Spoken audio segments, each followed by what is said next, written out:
লাভসাম, threesome, wholesome, troublesome, এগুলোর অর্থ কি?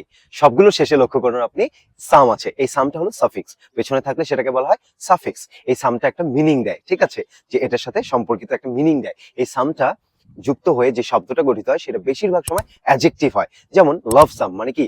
ভালোবাসাপূর্ণ। স্যার আপনি বলতেই পারেন Suman and I have a lovesome relationship, ঠিক আছে। আবার থ্রিসাম, থ্রিসাম মানে কি? তিনজন মিলে যে কোনো একটা কাজ করলে, ঠিক আছে। দেয়ার ওয়াজ আ থ্রিসাম প্ল্যান, দেয়ার ওয়াজ আ থ্রিসাম প্ল্যান মানে সেটা একটা তিনজনের প্ল্যান ছিল। এবং এরপরে যেটা সেটা হলো কি? হোলসাম, হোলসাম মানে হৃদ্যতাপূর্ণ সম্পর্ক। Bangladesh and India have a wholesome relationship, Bangladesh এবং ইন্ডিয়ার একটা হৃদ্যতাপূর্ণ সম্পর্ক আছে। তারপরে কি? তারপরে হলো ট্রাবলসাম, ট্রাবলসাম মানে কি? ট্রাবলসাম মানে ঝামেলাপূর্ণ, ঠিক না? এটাকে আপনি কিভাবে এক্সাম্পল দিতে পারবেন? দিতে পারেন যে there are many troublesome behaviors of my friend, অনেক ধরনের ঝামেলাপূর্ণ আচরণ আমার বন্ধুর আছে।